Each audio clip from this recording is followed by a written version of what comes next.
Bharatiya Janata party कहीं हाथ मिला लेती है लालू प्रसाद से जी, तब इन सारे लोगों का भविष्य जो है बर्बाद हो जाएगा। और इस वोट बैंक पर वो कितनी भी बुरी स्थिति में रहेंगे तो बिहार में एक बड़े धड़े के रूप में सामने रहेंगे। इस बार के चुनाव में भी आपने देखा कि सत्ता से पाते पाते वो रह गए। हर तरह से बिहार राजनीतिक धरती रही है और यहाँ सबसे बड़ी बात यह हो गई है कि अचानक से भारतीय जनता पार्टी डोमिनेट।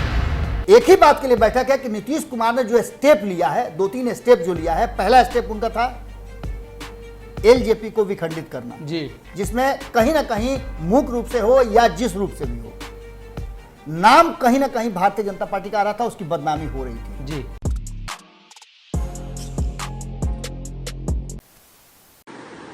नमस्कार, आप भारत लाइव देख रहे हैं और ये रातों रात है जहां हम आपको हमेशा से ऐसी ही खबरें देते हैं जो खबर आगे चलकर कहीं ना कहीं सत्य साबित होती है।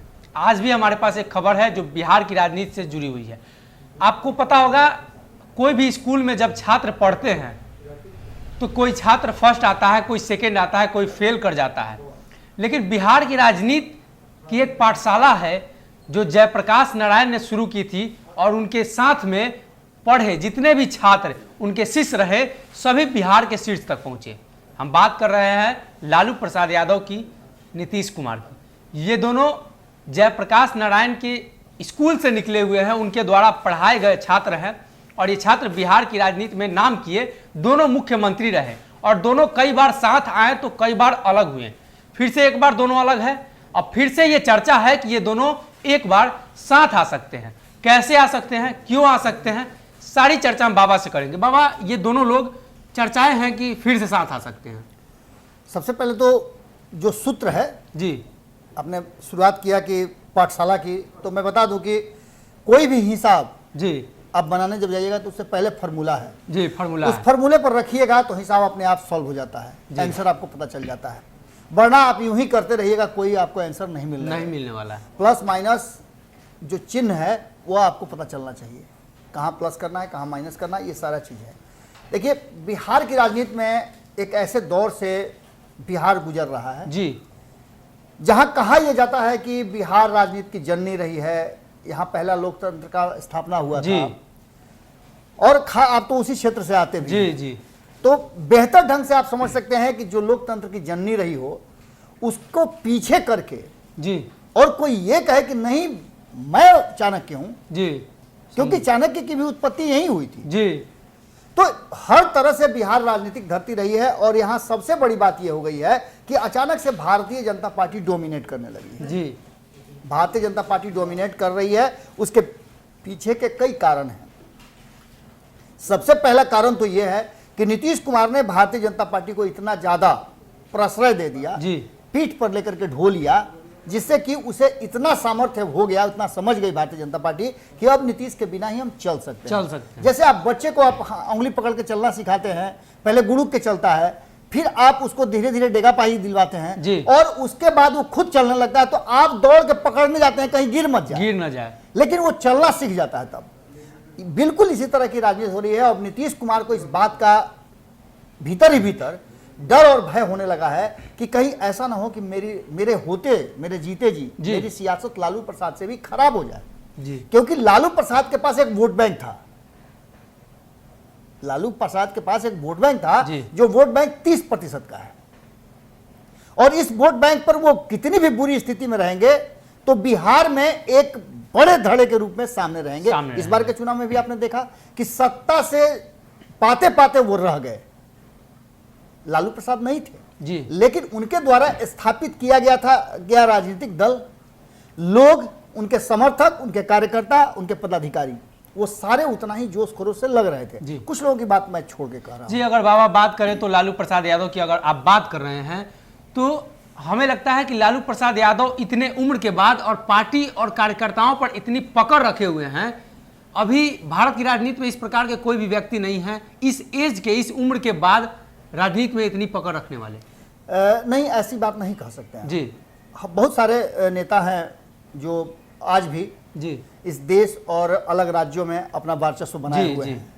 आपके बगल के पड़ोसी राज्य में देख लीजिए जी, हेमंत सोरेन के पिताजी हैं शिबू सोरेन, वो भी राजनीतिक पकड़ में, उनको तो वहाँ का गुरुजी ही कहा जाता है जी। उन्होंने झारखंड अलग करने की बात कही थी। लालू प्रसाद ने कहा था कि मेरी लाश पे झारखंड होगा, लेकिन हो गया। उसमें भी भारतीय जनता पार्टी की भूमिका अहम रही। नीतीश कुमार तब भी भूमिका में थे। अब स्थिति ये है कि हम ये बात क्यों कह रहे हैं कि एक बार फिर से लालू प्रसाद और नीतीश कुमार को साथ लाने की कवायद चल रही है जी। तो इसके पीछे का एक कारण, जो सबसे महत्वपूर्ण कारण है, वो ये है कि कल ही एक दिन पहले जी दिल्ली में एक ऐसी बैठक हुई है, एक ऐसा जुटान हुआ है जिस जुटान ने नीतीश कुमार के पैर के नीचे से जमीन खींच लिया है जी। बिहार के जितने भी सांसद हैं, बिहार भाजपा के जितने भी पदाधिकारी हैं, बिहार भाजपा से जुड़े हुए जितने भी थिंक टैंक के लोग हैं जी, लोग, उन सारे लोगों को जुटा करके अध्यक्ष जेपी नड्डा ने एक बड़ी बैठक की है जी। बैठक के एजेंडे पे क्या था ये आप अब बेहतर समझ गए होंगे। जब बिहार के लोगों को ही जुटाया जा रहा है, दिल्ली में यह बैठक हो रही है, गुप्त बैठक हो रही है, और बैठक किसके यहाँ हो रही है? आरके सिंह के घर डेरा पर जी, आरके सिंह के सरकारी आवास पर। तो इससे आप अंदाजा कर लीजिए कि यह बैठक निश्चित रूप से भारतीय जनता पार्टी, बिहार में तो चुनाव है नहीं कि जिसके लिए बैठक कर रही जी। थी। एक ही बात के लिए बैठक है कि नीतीश कुमार ने जो स्टेप लिया है, 2-3 स्टेप जो लिया है, पहला स्टेप उनका था एलजेपी को विखंडित करना जी, जिसमें कहीं ना कहीं मुख्य रूप से हो या जिस रूप से भी हो, नाम कहीं ना कहीं भारतीय जनता पार्टी का आ रहा था, उसकी बदनामी हो रही थी जी। अब आप इसको दो तरफ से देख लीजिए। एक, जब कोई साथ में नहीं खड़ा था तो 2014 में चिराग पासवान अपने पिता को लेकर के गए थे कि पुरानी बातों को भुला करके वक्त है नरेंद्र मोदी जैसे व्यक्ति को देश का बागडोर दिलवाने का जी, साथ आने और उसमें हम साथ दे देते हैं तो हम भी विकास के वाहक होंगे। क्योंकि एजेंडा जो था भारतीय जनता पार्टी का, वो एजेंडा था 2 करोड़ लोगों को रोजगार देना। सबका साथ सबका विकास का एजेंडा था। जितनी बातें कही गई थी भले पूरा नहीं हुई हो जी, वो अलग बात है, वो एक बहस का विषय हो सकता है, लेकिन तब बहुत लोगों ने जब साथ छोड़ दिया, नीतीश कुमार भी साथ छोड़ के चले गए, तब साथ दिया था रामविलास पासवान ने और साथ दिलवाया था चिराग पासवान ने, इसलिए वो अपने आप को हनुमान कहते थे। लेकिन इन सारी बातों को लेकर के जिस तरह से चिराग पासवान को दरकिनार करने में, आप देखिए, कहा जाता है हमारे धर्मशास्त्रों में जी, कि आप चुप्पी और साथ लेते हैं किसी भी अच्छे बुरे बात के लिए तो उसका मतलब होता है आप मुख्य समर्थन कर रहे हैं, जी, हाँ बोल रहे हैं, आप हाँ बोल रहे हैं, तो चुप्पी का मतलब ही स्वीकारोक्ति माना जाता है जी। तो भारतीय जनता पार्टी चुप होकर के कहीं ना कहीं स्वीकार कर रही थी और ऐसी स्थिति में नीतीश कुमार भले ही इस पूरे घटनाक्रम के सूत्रधार रहे हों, जैसा कि कहा जा रहा है, जिसकी बातें चिराग पासवान और उनकी टीम भी कहती है जी, तो कहीं ना कहीं जो सूत्रधार था वो तो बेलाग बच गया। दुश्मन तो दुश्मन है ही, लेकिन दोस्त जब घात करे तो उसी को विभीषण कहा जाता है जी। तो कहीं ना कहीं विभीषण का काम तो किसी ने किया, जी, सारे राज बता दिए कि यहां से पटको, यहां से ये करो, यहां से वो करो, और उसके साथ जो बागी गुट थे उन लोगों को सपोर्ट करने में, समर्थन करने में, यहां तक कि मंत्रिमंडल में शामिल करने तक का गलती हो चुका है भारतीय जनता पार्टी से जी। और भारतीय जनता पार्टी को यह लग रहा है कि हमसे 2 गलतियां हुई है, एक नीतीश कुमार का बात मान करके, दूसरा चिराग पासवान को अलग करके। जी, कहीं ना कहीं चिराग पासवान ही वो शख्स है जिनके चलते भारतीय जनता पार्टी की सीटें बढ़ी हैं और नीतीश कुमार की सीटें घटी हैं। जी, इस बात से आप इनकार नहीं कर सकते हैं। अब ऐसी परिस्थिति में अब 2 बातें आ गई हैं सामने। एक तो कहीं ना कहीं नीतीश कुमार के मन में यह बात बैठ गया है कि अब भारतीय जनता पार्टी उन्हें किनारा करना चाहती है, साइड करना चाहती है, और खास करके उनके पार्टी में जुड़े हुए जितने भी नेता हैं, जो हार गए हैं, उनको तो लग ही रहा है कि हमारे साथ धोखा हुआ है, जिसकी चर्चा आपने देखा कि किस तरह से उपेंद्र कुशवाहा भी अब कर रहे हैं। जी, जब वो टूर में है तो टूर में भी वो चर्चा इस बात की कर रहे हैं। इसको लेकर के भी किस तरह की बातें हुई आपको पता है। नवल किशोर यादव ने क्या कहा, एमएलसी जो हैं बीजेपी के, उन्होंने साफ तौर पे कहा कि जरा ये तो बता दे कि चुनाव में अपने कहां थे, कम से कम कुछ कई सीटों का नाम उन्होंने जुड़वा दिया है जी, जहां तो ये सब कारण है सनी जी, ये सब कारण है जिसको लेकर के नीतीश कुमार उधेड़-बुन और मंथन के दौर से गुजर रहे हैं। लेकिन नीतीश कुमार से ज्यादा नीतीश कुमार के हारे हुए और जीते हुए लोग जो हैं वो ज्यादा मंथन कर रहे हैं। आपने देखा किस तरह से ये पूरी कवायद चल रही थी। मनजीत सिंह को आपने देखा होगा कि वो सबको छोड़ करके आरजेडी की तरफ रुख कर रहे थे, लेकिन अचानक से सब कुछ बदलना पड़ा। अब ये स्थिति सिर्फ मनजीत सिंह की नहीं है, अपने मन से जानिए पराये मन का हाल। जी, कहीं ना कहीं एक बात तो तय नजर आ रही है कि जदयू के भीतर के लोगों के भीतर अब जो है उथल पुथल मचा हुआ है कि कहीं अगर भारतीय जनता पार्टी ने हाथ खींच लिया और अगर भारतीय जनता पार्टी कहीं हाथ मिला लेती है लालू प्रसाद से जी, तब इन सारे लोगों का भविष्य जो है बर्बाद हो जाएगा। और नीतीश कुमार भी ये सोच रहे हैं कि यदि ऐसा हो जाता है जो कि 2017 में होने वाला था जी, जिसको कि रोक लिया गया, तो अब यदि ये सब हो जाता है तो ऐसी स्थिति में नीतीश कुमार को पार्टी बचाना बड़ा मुश्किल हो जाएगा। जी, भारतीय जनता पार्टी से ज्यादा आरजेडी की तरफ रुझान लोगों का है। कई नेताओं ने, मैं कई लोगों का नाम भी बता सकता हूं, जी, श्याम जी। बहादुर सिंह का नाम ले लीजिए, महेश्वर यादव का नाम ले लीजिए, इसके बाद आप और भी कई नेता हैं जिन लोगों ने स्पष्ट तरीके से कहा है कि क्यों नहीं हम लालू प्रसाद के साथ जा करके सामाजिक धारा की जो राजनीति है, जो बिहार का मिजाज है, बिहार का जो जलवायु है, उसके जी। हिसाब से राजनीति करें, जी, क्योंकि वो हमारे स्वाभाविक पार्टनर हैं, इसमें कोई दो राय नहीं है। जी, अब इन सब बातों को लेकर के जो 2-3 कारण हैं वो तो आपको समझ में आ गए, जी। लेकिन इसमें शर्त जो है वो शर्त नीतीश कुमार को उस शर्त पे आना पड़ेगा। यदि वो लालू प्रसाद से समझौता करना चाहते हैं तो उन्हें तेजस्वी यादव को मुख्यमंत्री मानना पड़ेगा। ये जी। मैं पहली बार नहीं, तीसरी बार ये बात कह रहा हूं।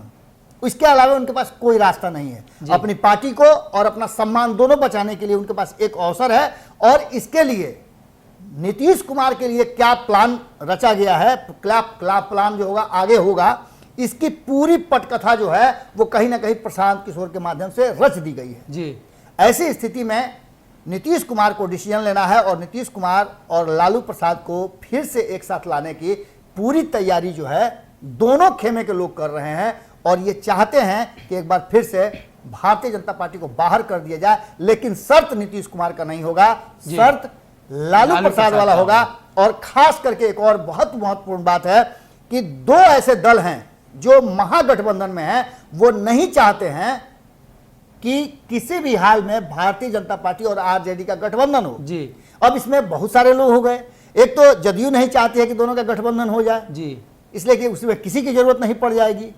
आप समझिए, बाकी के लोगों का आप समझ लीजिए कि अगर भारतीय जनता पार्टी और लालू प्रसाद गठबंधन कर लेते हैं, बिहार में सरकार बनाने का किसी भी शर्त पर अगर राजी हो जाते हैं, तो आप समझिए कि जीतन राम मांझी का क्या होगा, जी, मुकेश कहाँ सहनी। जाएंगे, मुकेश सहनी का क्या होगा, जदयू का क्या होगा, और इसके साथ साथ कांग्रेस का क्या होगा, सबसे वाम दलों का क्या होगा, क्योंकि ये लोग तो वहां जाएंगे नहीं, एआईएमआईएम का क्या होगा।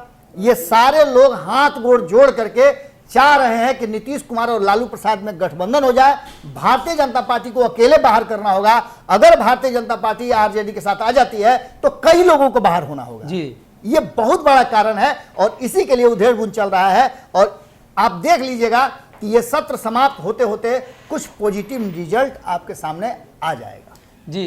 तो बिहार में जो पुराने समीकरण थे, आपने देखा था कि किस प्रकार से पहले इस ऐसी ही स्थिति थी, और उस समय राजद और जदयू ने मिलकर सरकार बनाई थी, महागठबंधन बनाया था, लेकिन फिर से नीतीश कुमार अलग हो गए, और फिर से कहीं ना कहीं वही स्थिति बन रही है। तो आने वाले समय इस में स्थिति में एक और जी, बात है सनी, जी, कि मैंने आज ही कहीं सुना है, और सुना है क्या, मैंने जो फैक्ट भी है, जी, कि नीतीश कुमार जिस लौकुश को जोड़ने का कवायद कर रहे हैं, जी, आप स्टेक पर देखिए कौन है, देखिए कि किसको किसकी बलि दी जा रही है। आप समझिएगा बात को। उपेंद्र कुशवाहा स्टेक पर है, जी, अगर देखिए तो उमेश कुशवाहा स्टेक पर है। ये यानी कि एक बार फिर से लॉ तो सीट पकड़ लिए, जी। नीतीश कुमार मुख्यमंत्री हैं, और एक जो दूसरे लॉ हैं वो केंद्रीय मंत्री बन गए। अब अगर एक ही बात बार बार कहा जा रहा है कि नीतीश कुमार अगर इसी स्थिति में रहते हैं तो कुछ जलेगा तभी लॉ होगा। जी। आप समझ रहे हैं बात को ना? जी, जी, कुछ जब जलेगा तभी लौ होगा, यानी कि प्रकाश फैलेगा। यानी कि पहले भी कहा जा रहा था कि कुशवाहा समाज के साथ नीतीश कुमार ने अन्याय किया है, हमेशा उनको पीछे रहा है, उनको जलाया है, धधकाया है, उनका सर्वनाश कराया है, और अपने गद्दी पर बरकरार रहे। ये भी एक बड़ा मुद्दा है जी। और ये बाबा ने जो बातें कही उसको लेकर पिछले दिन आपने भी एक पोस्टर देखा होगा, पटना की सड़कों पे लगा था, और उसमें लिखा था कि नीतीश कुमार ने न्याय नहीं किया है। जब मंत्रिमंडल विस्तार हुआ था तभी यह पोस्टर लगा था। लेकिन अब आने वाले दिनों में क्या राजनीति बदलती है, मानसून सत्र आने वाला है, उसके बाद बाबा ने आपको बताया ही कि किस तरीके की राजनीति बदलेगी, कुछ पॉजिटिव निकल कर आएगा। तो देखना यह होगा कि क्या निकल कर आता है। आप बने रहिए हमारे साथ, और हमारे चैनल को सब्सक्राइब कर लीजिए, और बगल में जो घंटी का निशान है उसको दबा दीजिएगा, जिससे सभी खबरें आपको मुफ्त में मिल जाएंगी। धन्यवाद। अगर ये वीडियो पसंद आई और वह बिहार के राजनीति और बिहारियत से सरोकार रखेनी तो सब्सक्राइब बटन दबा के चैनल के सब्सक्राइब कर ली। ओजे एगो घंटी बा, ओकरा बटन दबा देला से कुल सटीक और मारक खबर रुआ मुफ्त में मिल जाई। अगर रुआ पत्रकारिता के हमनी के नया प्रयोग में सहयोग कर चाहतानी तो ज्वाइन बटन दबा दी।